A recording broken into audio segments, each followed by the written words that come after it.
Hello, and welcome to today's webcast, brought to you by FDIC. Today's event, Leading the Way to Cardiac Arrest Survival, How to Make the Rialto Experience a Reality in Your Community, will be presented by Sean Gray and sponsored by Zoll. If you're running pop-up blocking software, you will need to disable it to view this webcast. In addition, it is recommended that you close down all other applications for better performance. For your convenience, this presentation will be available on demand within 24 hours of this live event. A reminder email message will be sent to all registrants with a link to the archive. It will also be accessible from our homepage at fdic.com. You will be able to receive an attendance certificate for attending today's webcast. Please make sure you remain on until you receive the congratulations screen at the end of this webcast. Today's presenter is Sean Grayson. Sean is the Fire Chief of the Rialto, California Fire Department. We'd also like to thank our sponsor, Zoll. Zoll develops and markets medical devices and software solutions that help advance emergency care and save lives while increasing clinical and operational efficiencies. Now it gives me great pleasure to turn the webcast over to Sean Grayson. I was speaking to Chief Grayson just a few moments ago with our good friends from Zoll, who we'd like to thank for sponsoring this, for bringing Chief Grayson in, and for providing the lunch, which is fantastic. And thank you very much to Zoll for doing that for us. You know, I'm an Irish Catholic kid from the Bronx. It's the law. We're cops, firemen, and priests. And I remember my grandfather once saying that the only reason for a man to go into a burning building was to save another man. And back in the day, they always spoke in terms of men in the industry. That being said, we always talk about life safety as being our first and foremost responsibility, our goal, our primary objective.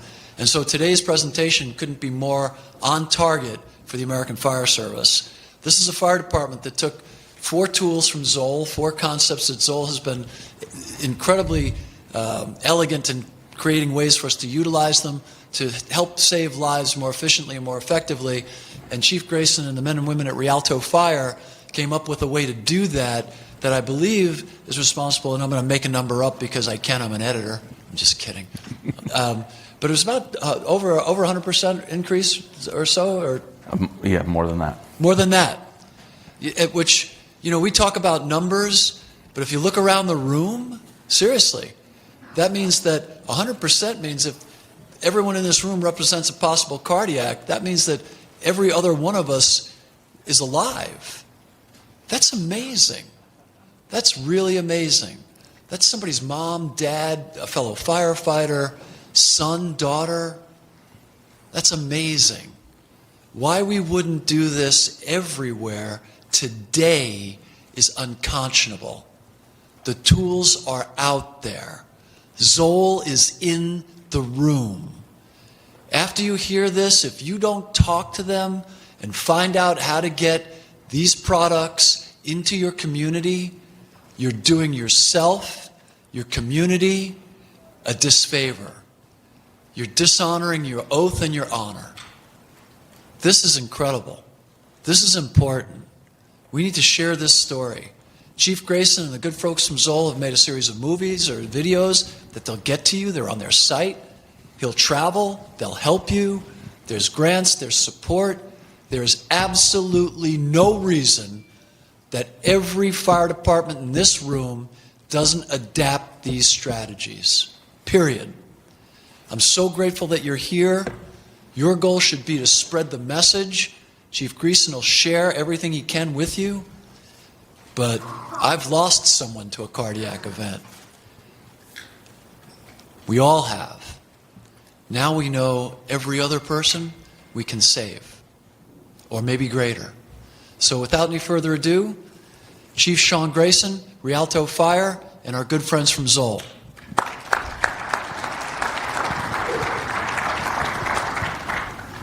Thank you, Chief Alton. My first time presenting here at FDIC. Been here lots of times. Amazing, amazing group of people. Everyone here, I think, is in it to win it for a variety of different things, right? But it's exciting for us to be here. I turned that mic off because I'm going to walk around a little bit. But how many of you in the room are chief officers? How many of you are rank and file folks?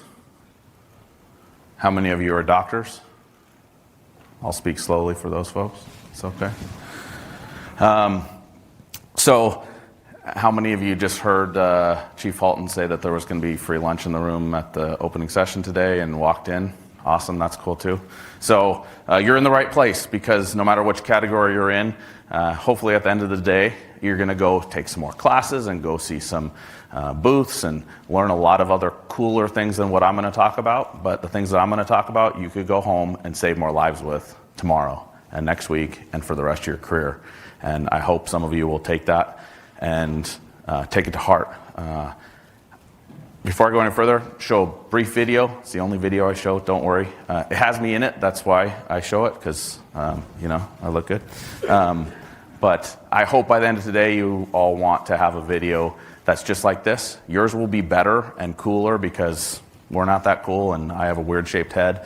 It looks funny on camera, but a brief video for you.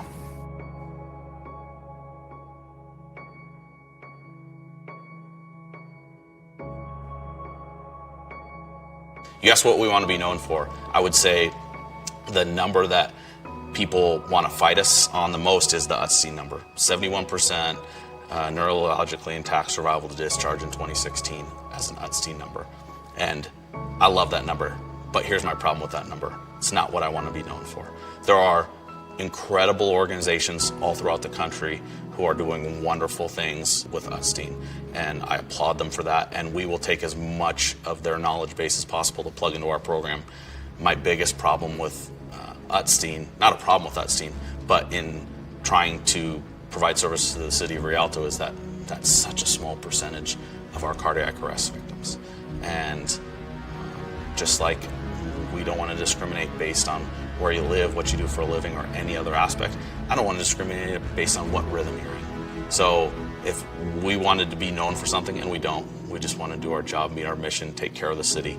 But if we want to be known for something, it would be finding ways to translate what we can, those high success rates that we can have with UTC into a rhythm neutral approach. Nothing beats high quality CPR, and we really do mean nothing. We won't stop it to intubate. We won't stop it to start an IV. We won't stop it to check a rhythm. We won't stop it. We won't even stop it if we think it might be ROSC, because even if the heart just started beating, there's no endogenous perfusion pressure at that point, so we might as well let the auto pulse do its job and build that up so that when we do turn it off, it doesn't revert back to its underlying rhythm.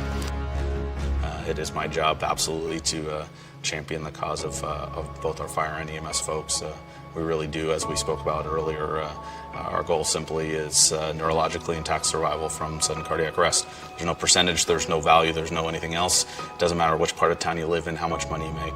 Really, we're just about investing our efforts in that process of making that happen. Yeah, like going back, I've been in EMS for 8 years, and I had 2 cardiac saves prior to working here, and in the last 22 months I've had 16. With all my heart, every bone in my body, thank you. And I appreciate them and I honor what they do.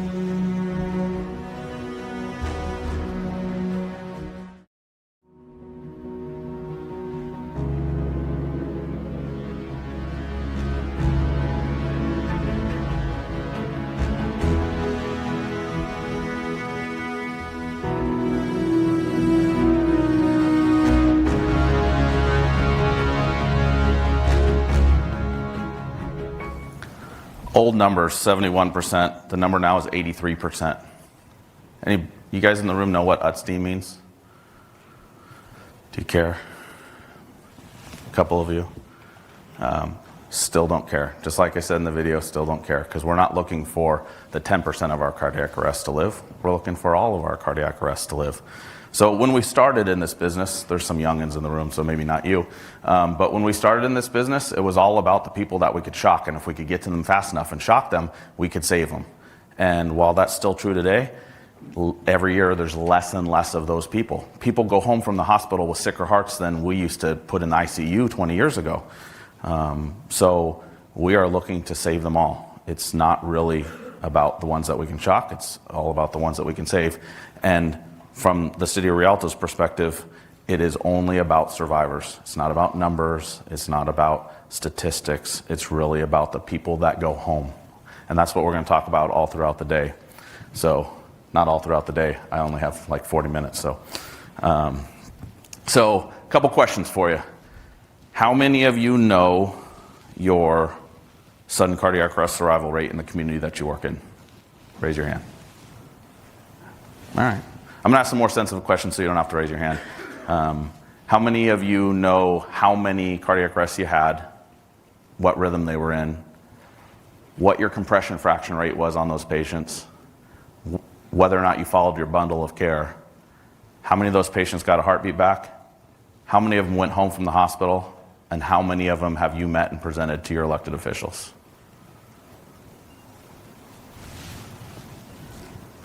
That's where we started. We wanted to answer those questions. So it's actually a lot easier than you would think. It was really hard for us because we didn't know what the heck we were doing. But I'm sure most of you in your area will know, and if not, just steal everything that we're talking about today. But really, the question I would like to answer with raising your hands is how many people in the room would like to move the needle, would like to save more lives from cardiac arrest in your community? Perfect. So 2 of you are here for the wrong reason. You're in the wrong class. The rest of you, no, you can stay. The food's free. So, quick introduction. My name is Sean Grayson. The long-winded version is I'm honored to provide service to those who live, work, and play in the city of Rialto by leadership of the men and women of the Rialto Fire Department. That's a really long explanation to say that I'm the fire chief in Rialto. Best job in the fire service, except for I don't get to do anything that I started in this business to do. But as I grew up in the fire service, I never thought I wanted to be a chief. Because I went on calls and I did more things, I figured out on the companies, I can put out one fire at a time. I can save one life at a time. As the fire chief, I can build a program. Don't get me wrong, I don't save the lives. It's the men and women that work for me that do. But I can build a program that saves more and more and more lives. And you guys are going to go home today, or this week, and you're going to do it too. And next year I'm going to come back, and I'm going to learn from you. And we'll make our program better, you'll make your program better, and it's just that cycle. So, how many of you are from California? There's some folks in the room. All right. So, picture on the left, Chief Halton said he's an Irish Catholic. I'm not from New York. I'm from Michigan, Detroit to be specific. Picture on the left there is me and my family. So, nice Irish Catholic family. If you can count, that's 6 kids. There's 8 people total in that picture. So I have more direct reports at home than I do at work. Everything we're going to talk about today, though, those 6 kids and the one on the bottom with the blonde hair, even though he looks bigger than the one on the left, is he's 3 years old now. You put those 6 kids together, and they can do everything that we're talking about today.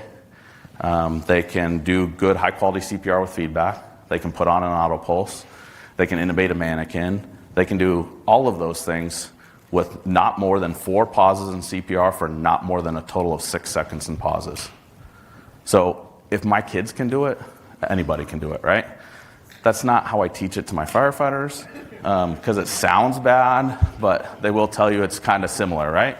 So lowest common denominator. But I do thank them for letting me be here today. The gentleman on the right, his name is Scott Schwingle. He's an engineer fire engineer from my department, passed away this year from job-related cancer.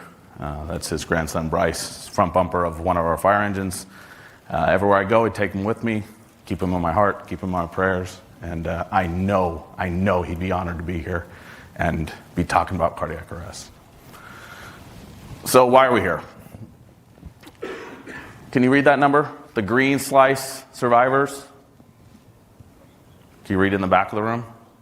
It's a small number. That's why you can't read it. It's too small. 11%. How long have we been at that rate, the kind of 9 to 11% survival rate nationwide? As long as everybody's been in the business that's in this room? 30 years? 40 years? 50 years? That's before we started 911, before we actually started doing CPR on all patients, before they invented CPR. We've been about the same rate. How come? Do we get better at other things? Get better at other things in EMS? Are we much better at other things in fire? Are we protecting our people better? Are we finding ways to not give them cancer? Are we being more efficient on the fire ground? Are our apparatus built better and safer with seat belts that actually work and airbags and a million other things? So why do we still have that number in cardiac arrest? Are we applying the same standards? I don't know. I don't know. So, but I do know this. That's what it should look like. So how big's the green now? Bigger? What, in your community, how many people think that in your community, in an optimal environment, you could save 50% of cardiac arrest victims? How many of you say, no way, it could never happen in my community? Neurologically intact discharge from the hospital.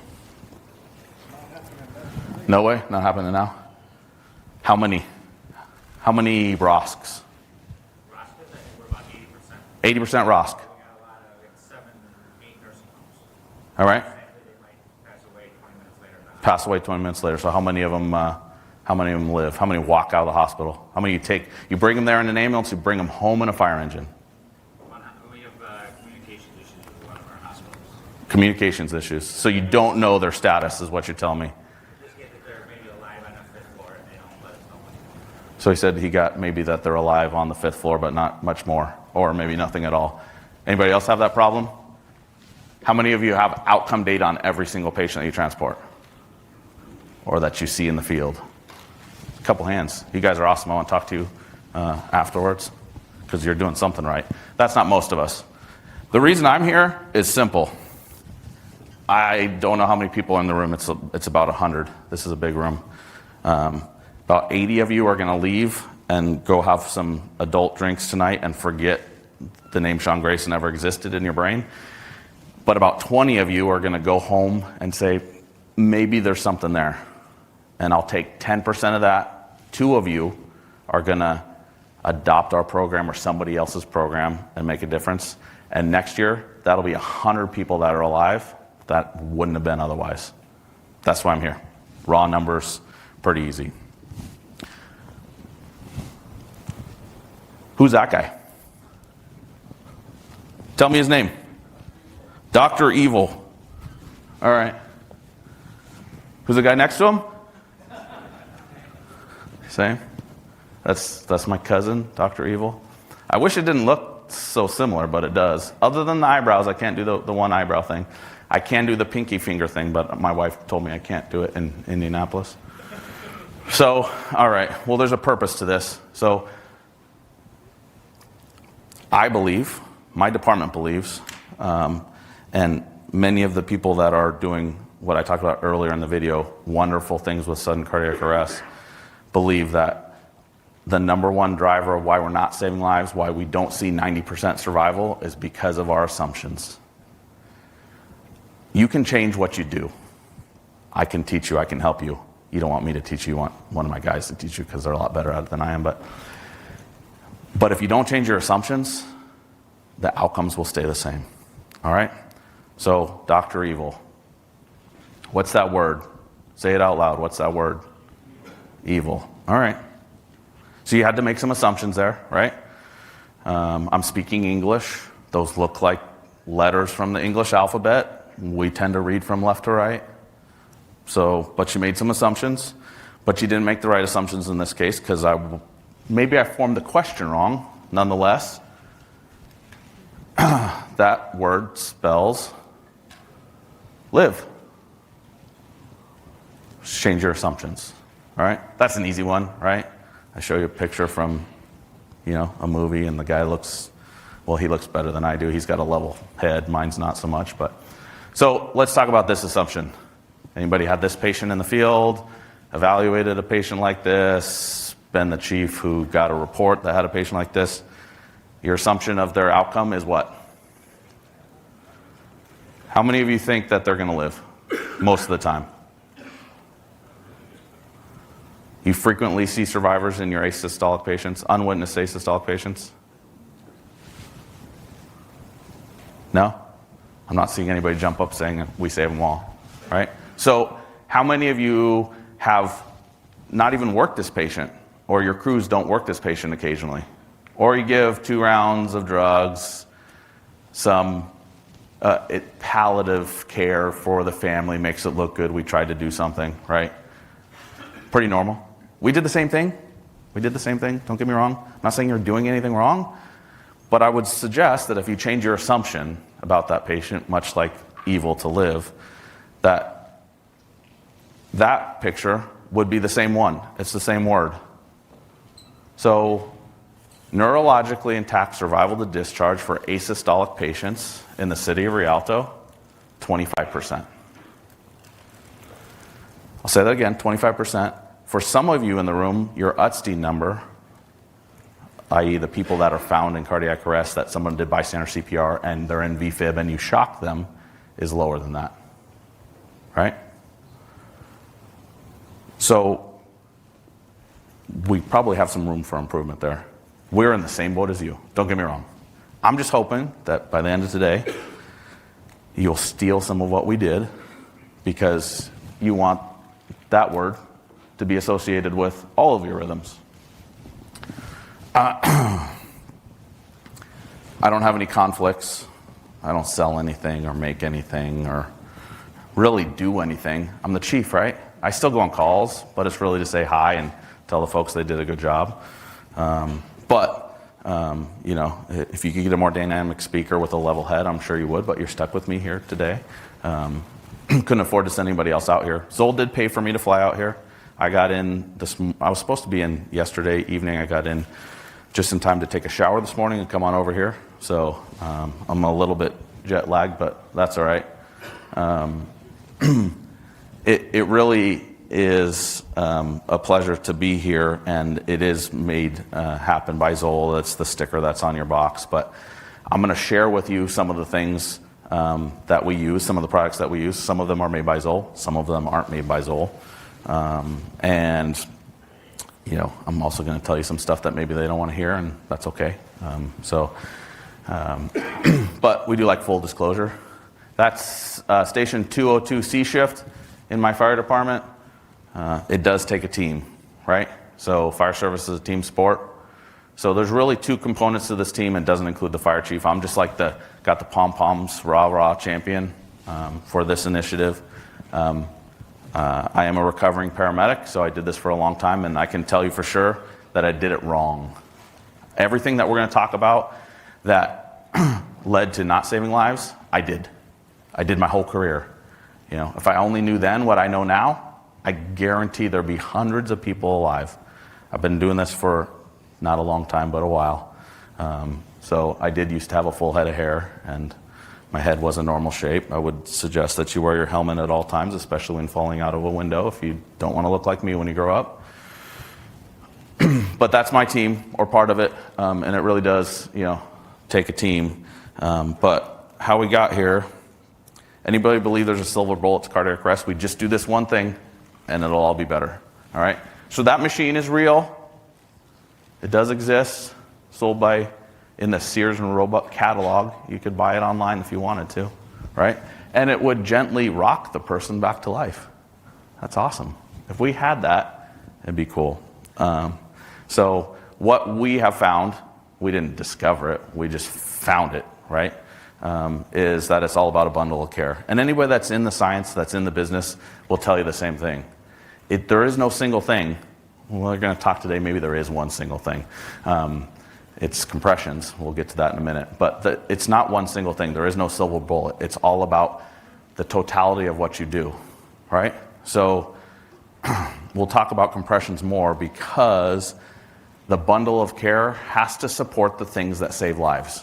Do you have a bundle of care where you work today? Are there 7 or 9 things that your folks are supposed to do on every cardiac arrest victim, and you know that will make a difference in their outcomes, and you look at every call and make sure that it was done, and if not, why?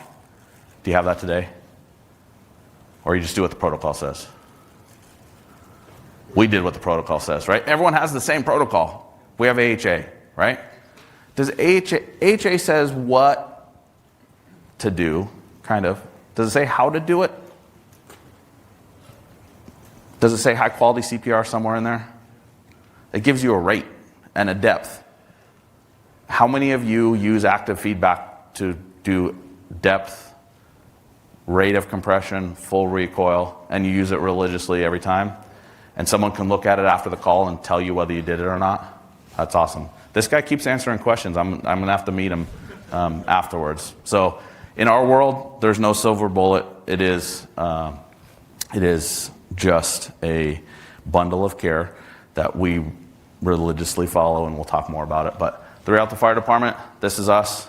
We are in Southern California, just east of Los Angeles, city of 120,000 people. We have 4.5 stations. We'll talk about the half a little while later.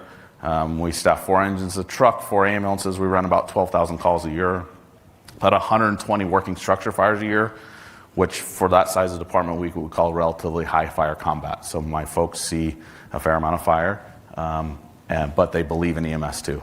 So we run about 120 cardiac arrests a year. It's a similar number, right? How many people we saved from a burning building last year?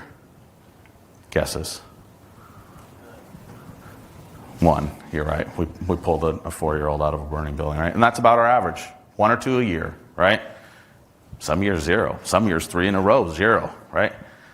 And if we were doing the national average, how many people would we have saved from those 120 cardiac arrests?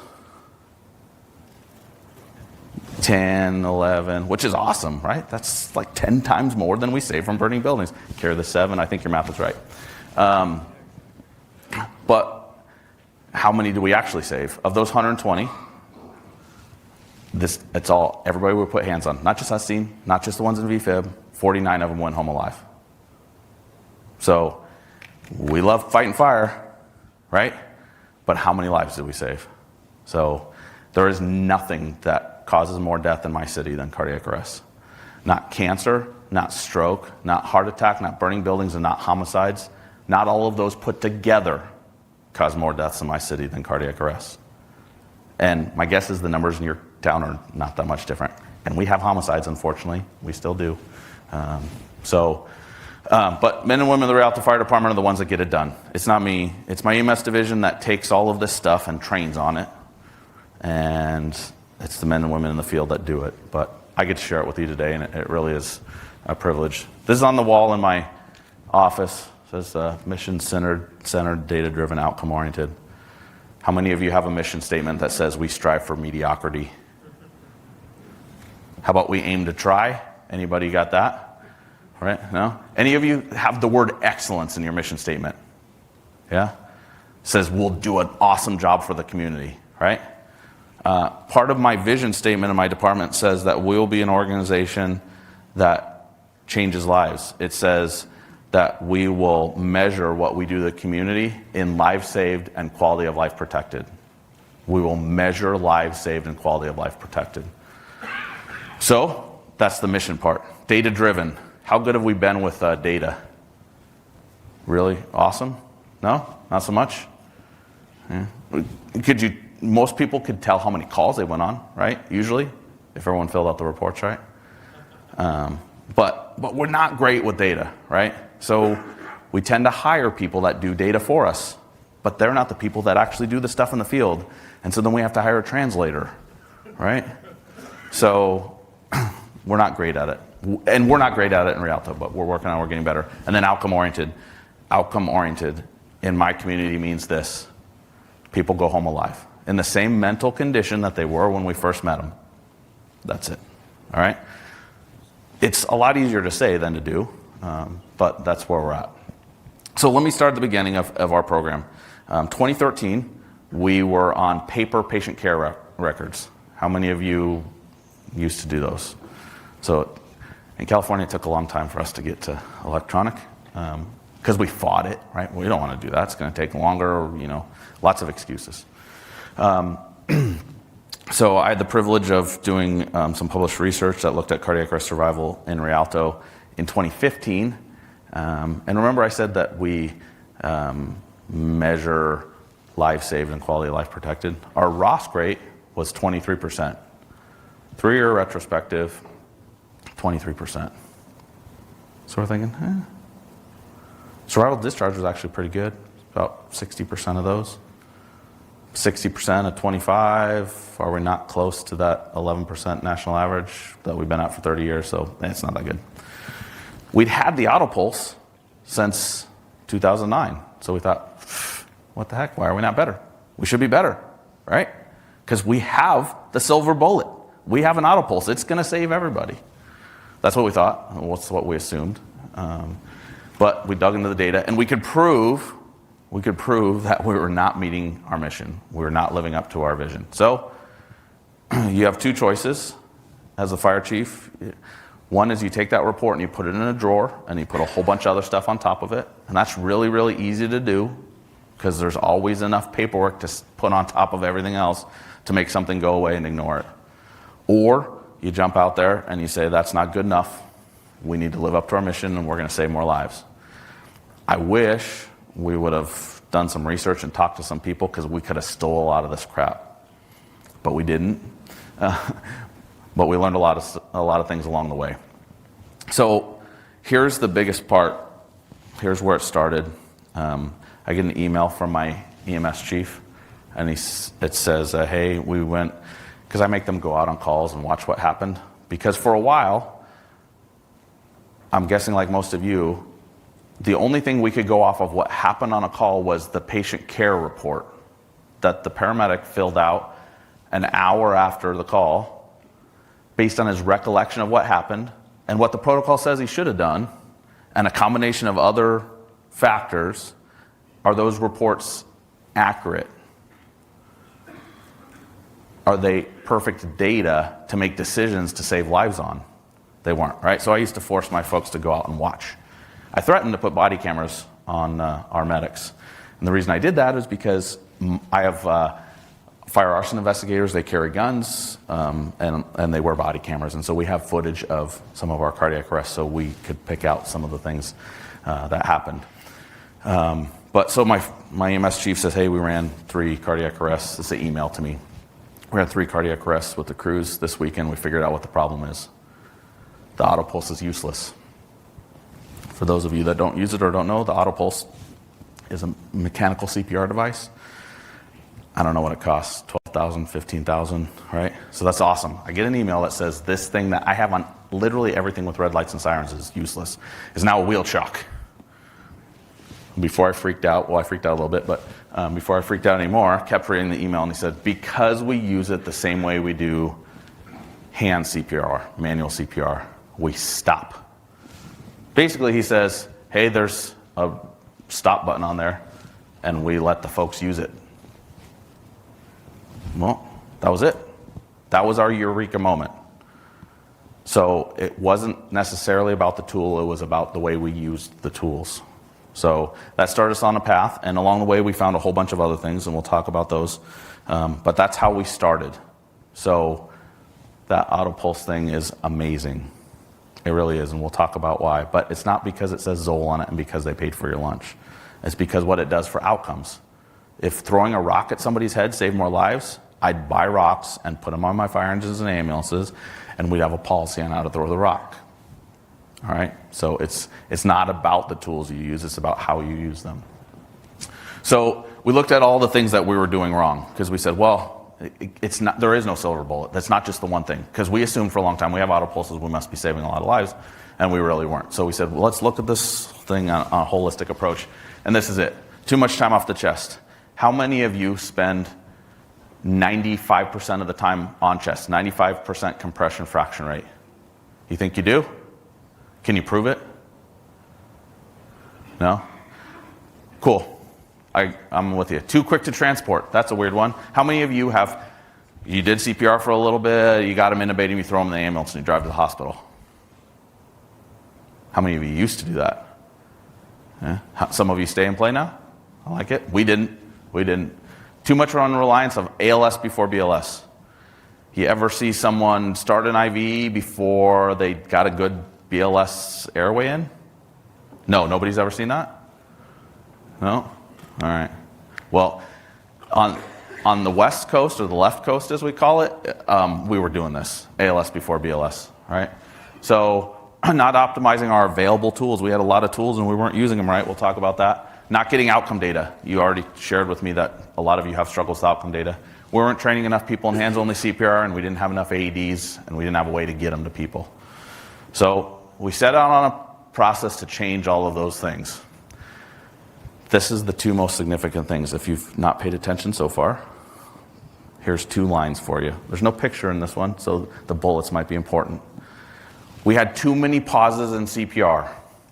What is the definition of high-quality CPR? CPR compression fraction rate. In other words, how much of the time, percentage of the time you're doing CPR. In the initial trials in the Resuscitation Academy program, 50% high-quality CPR. So 50% of the time you're doing compressions. Would 75% be good enough for you? Would 91% be good enough for you? 99? It can be 100. It really can. We'll show you how. But it can be 100. Pauses and compressions are the number one way we're not saving people. We'll talk about that. We'll show you why.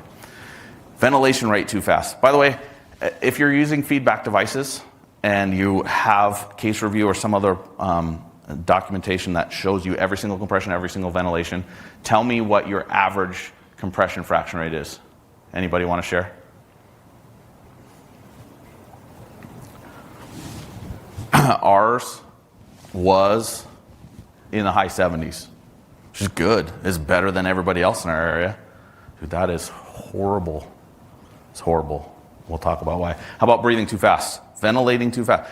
How many of you done this? You bag the patient, you roll the BVM to get all that air out, right? And you're doing it. How fast do you think? If you watched a video, and AHA has done this, it's published, how often do you think in the field we're ventilating cardiac arrest victims? 20 times a minute would be amazing. It's 3 times that. It's 3 times that. Because what's your muscle memory? The muscle memory is to bag them. And if you have muscle memory to do something, and you know you have to do it repeatedly, there is nothing in your head that will stop you from just keep on going. You don't have muscle memory to stop. You don't have muscle memory for a specific rate. If you're not using waveform capnography to drive the rate that you ventilate patients, which would be a tool that you could maximize, which we weren't doing, you'll just keep bagging them.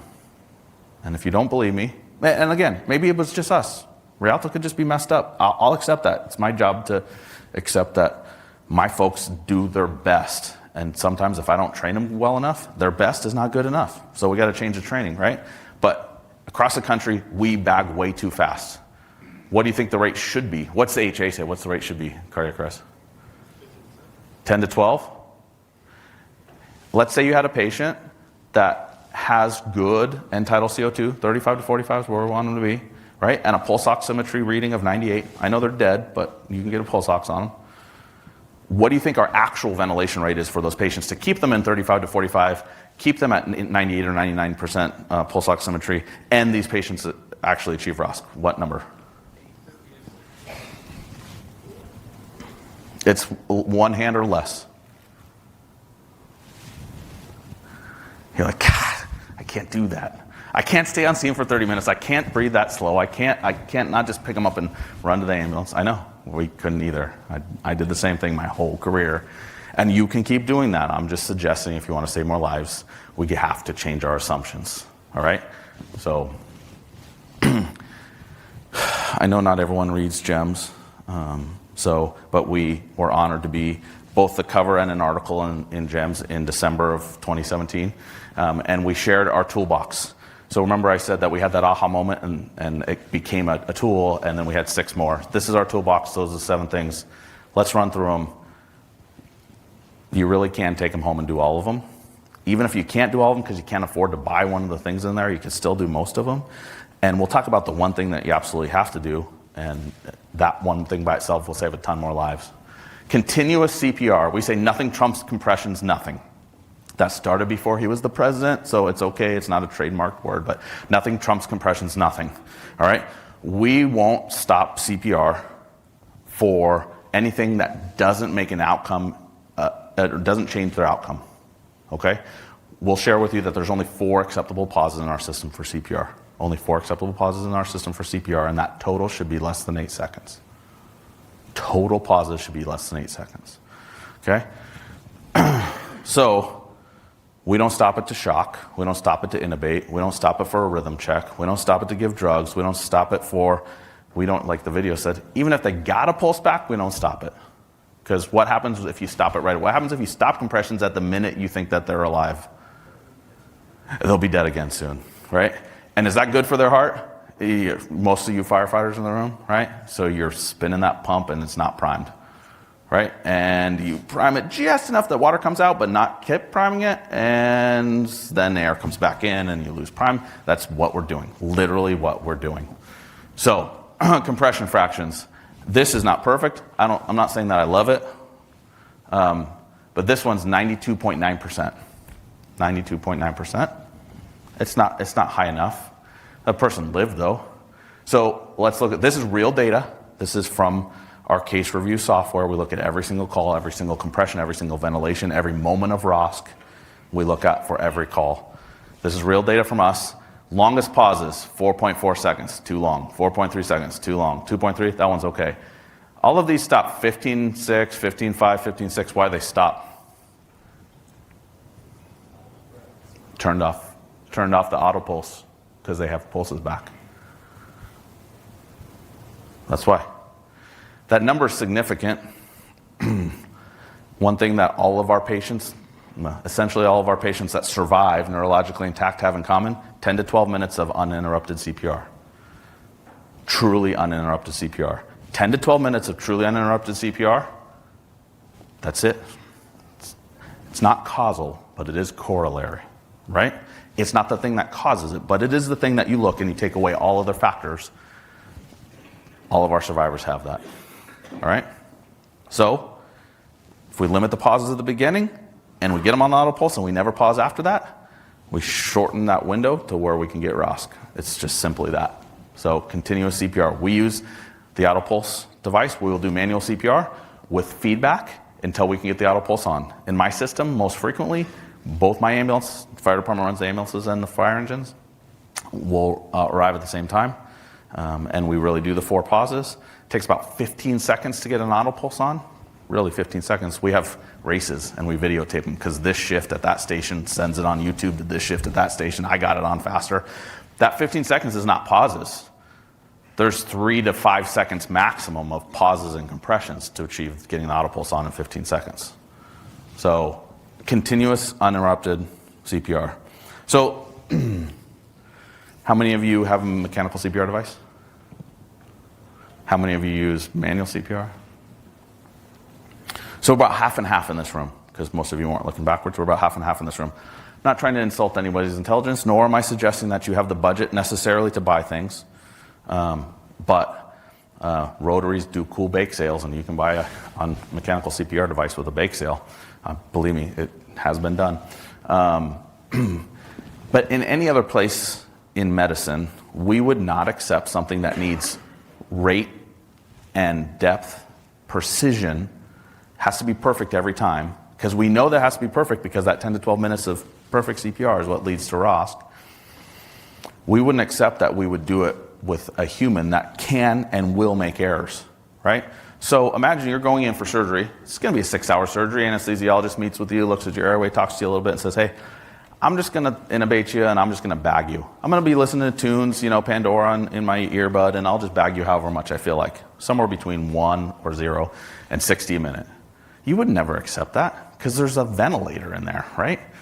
He's going to use the ventilator every time. How about, God forbid, you have to go in for cancer treatment and you have to have chemo, right? Not enough isn't going to kill the cancer. Too much is going to kill you. You're going to be okay with the old school, the nurse goes in, does some algebra on the board, and there's the old school paramedic thing and just goes with the dial on the, close enough, fine. You going to be okay with that? No, you expect the nurse to use an IV pump, right? Because it's perfect every time. We have devices, there's lots of them on the market, that make CPR perfect every time, right? And as long as you don't turn it off, it will give you that 100% compression fraction every time. And that's what leads to saving lives. That's it. It's not rocket science, or as some of my people say, rocket surgery. So, apneic oxygenation. How many of you are doing this in the field? Ooh, awesome. I see 5 hands. That's the most I've seen in the 4 years we've been talking about this. I like it. So we stole this from anesthesia, right? So this is how nasal cannulas save lives. It does 2 things for us, really. 1, it deals with culture, and 2, it deals with patient care and outcomes. So we said we don't stop the auto pulse for anything. We don't stop compressions for anything. For those of you that use mechanical CPR, do you ever turn off the mechanical CPR device to intubate? Yes? No? You always leave it on every time? I got to talk to that guy too. We said we did until we looked at the data. Like, oh yeah, it goes on every time. But then they were turning it off. Well, why? Because it was important to get the tube. Okay? Why is it important to get the tube? Does the intubation lead to higher success rates? Or survival rates? Not in and of itself, it doesn't, right? So it's part of the equation, doesn't in and of itself, right? But pauses and compressions leads to less survival. So if we were pausing to intubate, we got a problem. Enter this, nasal cannula, 15 liters a minute, right? Remember, we have them on pulse oximetry, and we have waveform capnography. This patient has, on an auto pulse, beats 80 times a minute because it's circumferential squeeze. That's what it's at. You can't set the rate. So they have a very low tidal volume, a very high minute rate, right? They're exchanging air, and you can see that on your monitor. 80 times a minute they have end-tidal CO2 waveform capnography going like this. And their pulse, so end-tidal CO2 is 30, pulse ox is 98. Do I have to breathe for that patient? So in my system, what's the rule? How long can you take to intubate? How many of you said hold your breath, or 30 seconds was the rule when you went to, some of you went to paramedic school or medical school, or you just pretend to be doctors on TV? Yeah, our rule is take however long you want. There is no standard. You don't have to stop and reoxygenate them. They're being oxygenated. So we got the culture part of turning off the mechanical CPR device to go away by putting a nasal cannula on them. The other part is it really does make a difference. So we have a pulse oximetry reading on them. This usually is going to happen in the first 2 minutes of cardiac arrest for us, if both units are on scene at the same time. Their sats do go up with this, right, before they're intubated, BLS airway, the whole thing. So pretty easy to do, apneic oxygenation. It's nearly free. You know, nasal cannula costs a little bit of money, but you already have those, right? So mechanical CPR is a little bit more expensive. How many of you are using an impedance threshold device in ITD? How many of you don't know what an ITD is, but it sounds like a venereal disease? It's not, I don't think it is. I don't know. I haven't looked it up recently, but so we use an impedance threshold device. That one up on the screen happens to be called the Rescue Pod. That is the one that we use. There's 2 different versions of it. I spun it in the picture so you can tell which version it is. An impedance threshold device does some cool stuff. Let me read something to you from the screen. For those of you that don't use it. It is a non-invasive device that delivers intrathoracic pressure regulation, or IPR. It's a one-way valve allowing oxygen to be delivered during ventilations, but restricts ambient air from entering the thoracic cavity during the recoil phase of chest compressions and between ventilations. This lowers thoracic pressure, creating a vacuum which pulls more blood back to the heart, increases preload, and decreases intracranial pressure. Studies have shown that the ITD increases blood flow to the heart by 25%, increases cerebral perfusion by 50%. Can you recite that now? Me neither. Remember, I'm a fire chief, so I got hired to ride tailboard on a fire engine. That makes, I started out dumb, and I didn't get much smarter along the way. An ITD does this. When you're alive, like right now, how many times a minute is air entering your chest cavity? Just when you breathe, right? Imagine this is your heart, and your heart's beating. It's a muscle. Is it impacted by you breathing air into your chest cavity? When you're alive, it's a muscle. It can keep just pumping away. It's fine. But when you're dead and it's not beating, how often is air entering your chest cavity and entering your lungs? With the recoil phase of each compression, right? So 100 to 120 times a minute, you're letting air into your chest, which doesn't seem like a problem. We need to do CPR, right? But that air comes with it pressure gradient. So if this is your heart, right, and you're doing compressions, every time you let recoil up and air comes in the chest, it leaves your heart a little compressed. It's putting pressure on your heart. It's just that simple. That pressure on your heart means that it can pump less out and less can come in. Preload goes down, cardiac output goes down. So what does the ITD do? It just lets it so the air can't come in on the recoil phase of compressions. You can still bag, because you want air in when you're breathing for them, right? But air doesn't come in on the recoil phase of compressions, which means the heart, instead of staying compressed all the time, is all the way open. That's it. And how complicated is that thing? Well, you do have to open the package, and that's it. Put it somewhere in the airway circuit. I'm sure there's rules about that, but pretty liberally. BVM mask, 2-hand seal, ITD, waveform capnography over the top of that. That happens in the first 30 seconds of our cardiac arrest. And that's going to stay on until we get a heartbeat back. ITD. Some of you in the room are using them. That's awesome. Next part, heads up CPR. This one's free. Heads up CPR. How many of you doing heads up CPR? Where do you work, sir? New Hampshire. The other one over here? Starting next month. And there was one over here, sir? Where do you work? Georgia. I love it. So when I'm traveling, I'm going to those places. It makes a difference. It's huge. Heads up CPR. Why? Any guesses? I'm tired of talking. Somebody else talk. Any guesses? Increases perfusion, decreases ICP. Okay. Mostly firefighters in the room, right? So back to there's some science behind this. It's pretty cool science. It makes no sense to me. So here's the thing. The blood in your body under cardiac arrest in perfect CPR conditions is acidotic and hypoxic. It just is. We don't have an efficient pumping cycle, right? And what's the dead end hydrant in the system? Your brain, right? Super small vessels and at the very end of the road. Because after the brain, where's it go? Back down to the heart. All right, so we have pooling of acidotic and hypoxic blood in your brain. Well, that can't be good. I don't know why, but it can't be good. So we would like to get that out, and the ITD helps us with that, right? And here's this other weird thing. When you're alive, is there valves in your heart? Like 2 or 27, I don't know. There's some valves in your heart, right? So those valves make sure that when your heart's beating the 4 minutes, that the blood goes the right way. But when you're not alive, where does the blood go? Heart's beating by CPR? It goes up too. So you're sending this shock wave, this pressure wave up to the brain. Heads up does 2 things.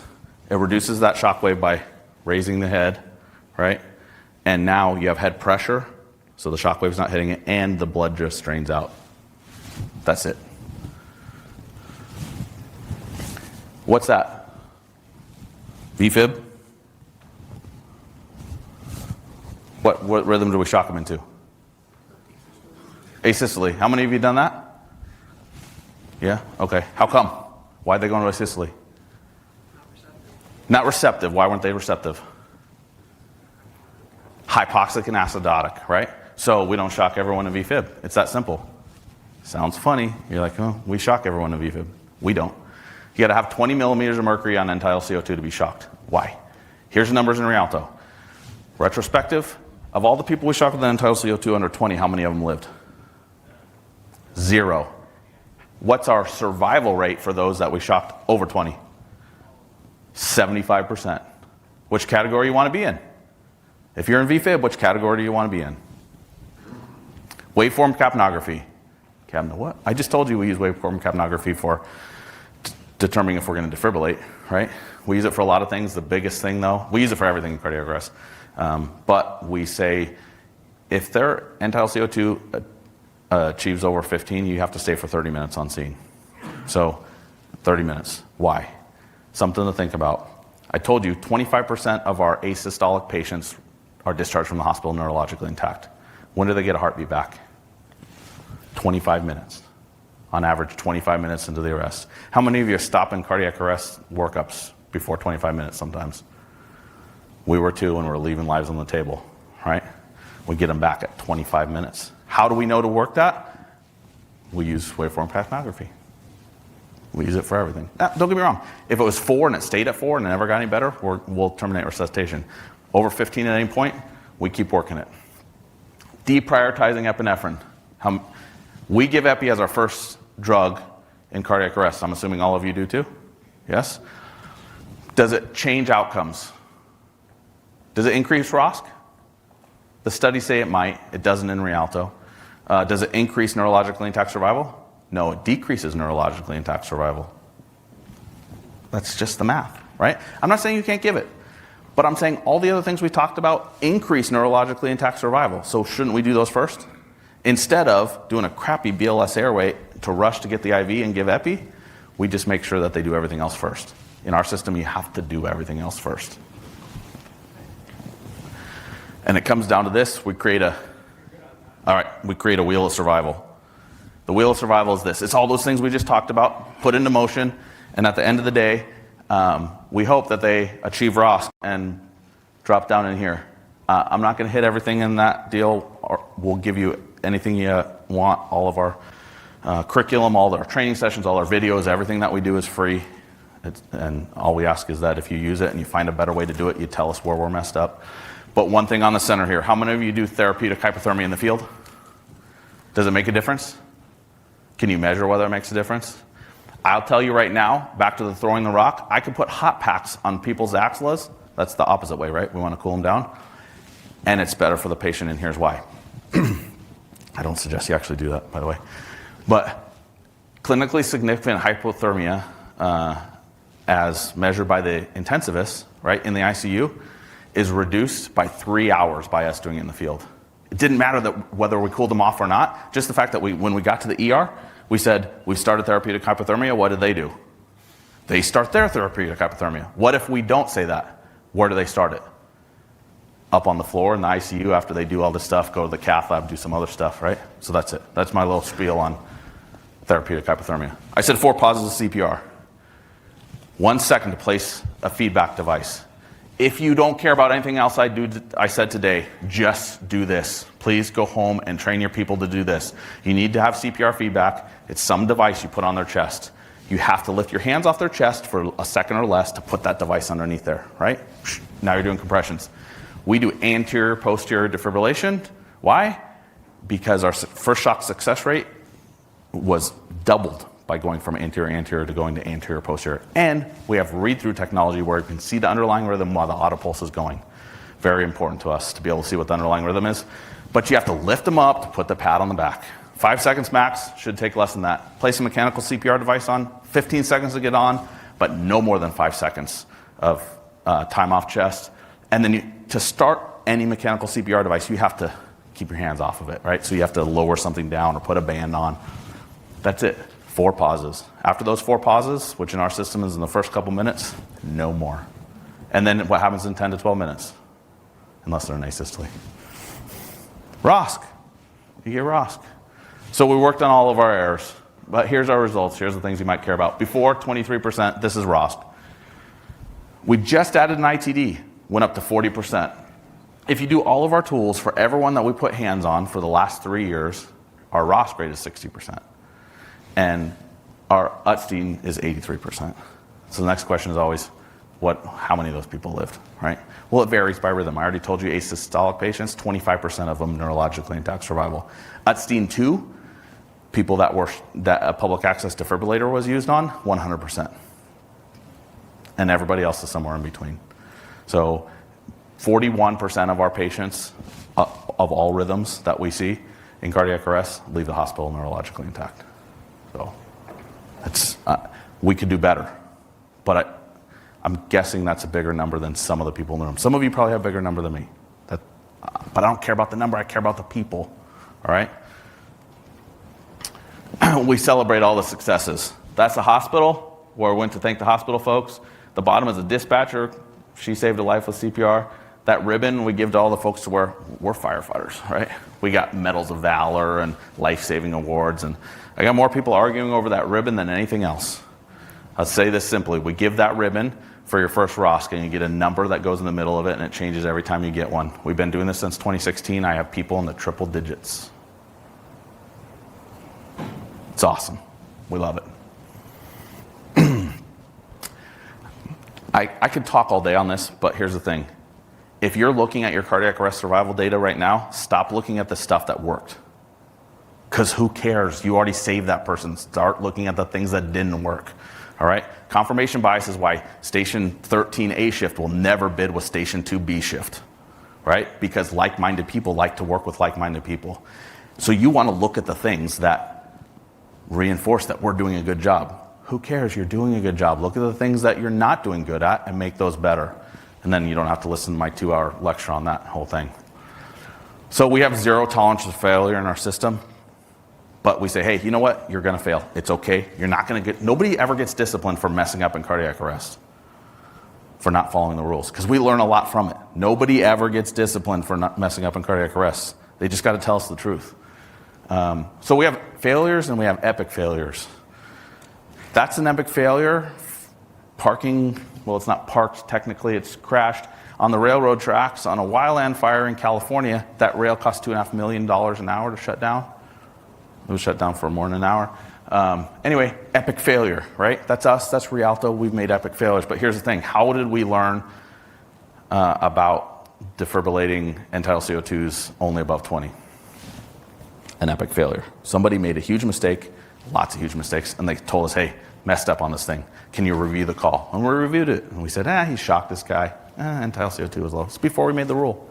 So we had to look at all of ours. An epic failure led us, and investigating it, led us to 75% success by defibrillating only above an end-tidal CO2 of 20. So embrace your epic failures. You're going to have them. When I looked out over the horizon and said, what are the roadblocks to making this change? There was a lot of them, and we tried to remove them, but I couldn't see the potholes. Here's what I would suggest for you. Reality check, ground truth, and field vet everything. Let them know you won't get in trouble. Write it all down, because unless it's different in California, they're like, well, you didn't write it down, so I'm not going to do it. That's okay. Write it all down. It is a process, not a project. There is no end date on this. Don't expect immediate compliance. I still got old, salty guys that are like, I don't want to do it, Chief. You don't have to. You can do anything you want on your last day. It's not fair, but it saves me discipline. Not really. I just want them to talk to me about it. But celebrate everything. So, at the end of the day, you're going to end up with a challenge coin that you're going to give. You're going to give a lot of these, so buy some extra ones. One side is for the citizen superhero, the person that did CPR before you got there, and the other side is for the survivor. And you're going to have them exchange coins at a survivor dinner. Buy a lot of those coins, you're going to need them. It's amazing. Other places have done it. Fort Mojave Mesa Fire Department in Arizona. So this is us and GEMS. This is them. Does it look like they might have copied the, imitations and sincerest form of flattery? They might have copied the picture, like exactly. Good for them. They're doing everything that we do, and they're saving lives. It's all free. Steal it as much as you want. We refer to it as a cardiac arrest program for excellence, or CAPE. We have community superheroes. That's the bystander CPR folks. And you all are CAPE crusaders, the people that make it happen. Not me, not the chief. But Lawrence, Kansas just went live with this program. We went out there, taught them some stuff. They fully adopted the program. The only reason I share that with you is because if you think I'm crazy or full of crap, call Lawrence, Kansas. They'll tell you I'm crazy and full of crap, but we taught them some stuff, and they're going to save some more lives. We have bosses and budgets. If you save 10% of your patients, how much? This isn't worth it. If you're only going to save 10% of your patients, it costs too much. You might as well just not get on these calls. CPR calls, just don't go, because then you don't need monitors and all this other crap. Seriously. But if you're in it to win it, it's going to cost you $400 to save a life. If you get 60% of your patients back, it's going to cost you $280 to save a life. $280 to $400. Anything else you can think of that for $400 you save a life? 4.5 stations. We got a new fire station. For 30 years, we said we need a new fire station. What do? We went to council and said, if you build a fire station, more people will survive down there. And they bought it, because it's true. It's based on data. They know about it. This is actually the slides that I showed them, but I'll just click through it. There's a train that runs through town 39 times a day, blah, blah, blah. We got some stations. We need one down there. 22,000 people live down there. They're not going to live from cardiac arrest. You don't care about any of this stuff, but here's what I care about. Those stars are real people that are alive now because of our program. Those stars are, family members. They're loved ones. It's one more Christmas with grandma. It's a birthday with someone that you care about. It's your neighbor across the street that you actually hate, but you want to borrow a cup of sugar from every now and then. It's about real people. It's about saving their lives, and it's about meeting them when we say, take them to the hospital in an ambulance, bring them home in a fire engine, okay? So if your data's bad, you shouldn't care. And I'm sorry, I'm clicking through the slides at the end. These ones don't matter. The last one mattered. The survivors matter. That's who you saw in the video, meeting the people that did CPR on her and the crews that responded to her. That's what it's all about. And if you take those techniques, what's in this flyer, and you limit your pauses of CPR to those 4 that I talked about, even some of you in the room are better than us, which is awesome. Congratulations, you're amazing. I do want to talk to you. But you'll get better if you do some of the stuff that we talked about. You'll be better than us. This is me. That's my email. That's my phone number. You can see us on Twitter and Facebook. That's me on Twitter. And I've exceeded my time, but I am here for questions until they kick me out, and then I'll be out in the hall for questions. So what can I do for you?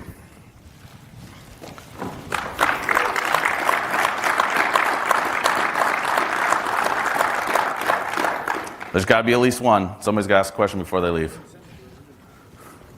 Yes, sir. We do use PulsePoint. We put AEDs in all public facilities, and they're on the PulsePoint app. Yes, sir.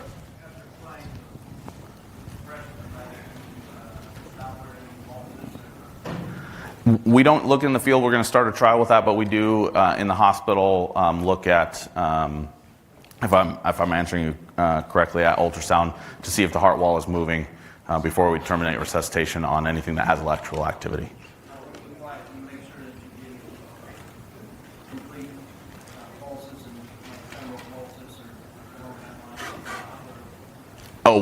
When we put on the auto pulse, we started looking at that, but what we ended up with was the same things that we already use, which is pulse oximetry and waveform capnography. Because waveform capnography tells us that cells are active, they're exchanging gases, they're metabolically active, and that tells us a lot more than the quality of a femoral pulse, so to speak.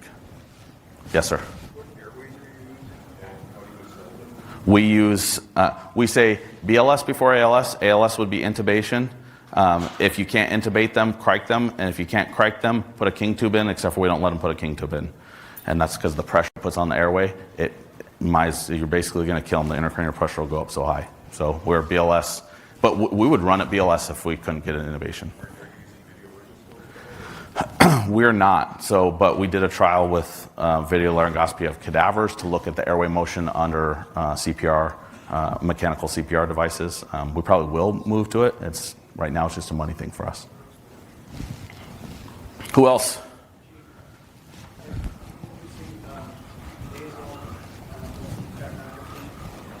We do have the I keep saying side stream, that's the wrong term. We do have the capability of using waveform capnography off all of our nasal cannulas. We don't generally use it. So because we put it in the circuit with the BLS airway, and then we transfer it to the intubation. Right away. Yep, that's for the first breath. Yeah.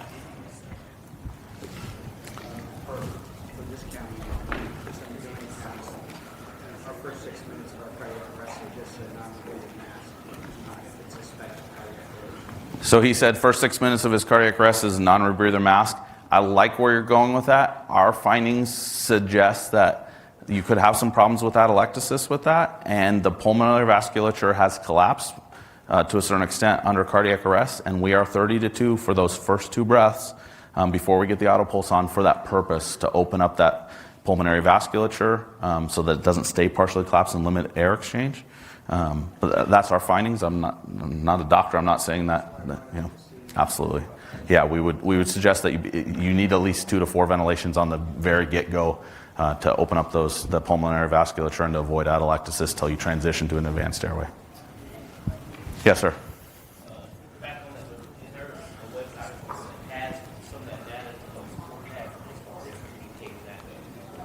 Yeah, all of this comes from published studies in resuscitation and a variety of physician, publications. So we didn't make any of it up. And yeah, it's all in there. It's either in the GEMS article or we provide it to you. Yeah. We do put all of our data out on that. Yeah. So we can give you all the numbers, all the who was in this, who was it, and on the bottom of it says failures and epic failures. So, because we tell you how many times we messed up too. So, yes, sir.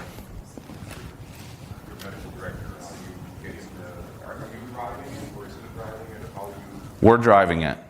So our agency medical director said, if you're saving lives, we're in. Our regional medical director said, you're doing good things, we're going to leave you alone for now. But at the point that we fail, they're going to take it away. So.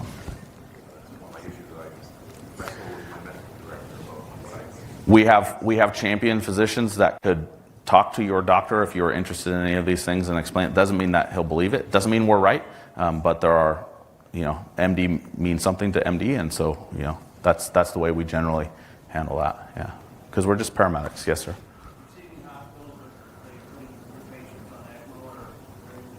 We have, that's a great question, and we're leaving lives on the table with patients that are in refractory VFib today, right? Not every place has the capability of taking them directly to the cath lab, and very few places have the capability of putting them on ECMO. Believe it or not, we get more ECMO out of trauma services than we do out of cardiac arrest. So, but we're getting there. So, and hopefully you're ahead of us on the curve there. Anybody? Yes, sir. So we've struggled with that, but now we're just trying to buy them devices. We put battery chargers in the ERs in the hospital, and we show them what it's like. And the real thing is that we train all of the attendings, the med students, and the residents at all of our STEMI receiving facilities, which is where we're taking these patients, so that they see it before they tell us to take it off.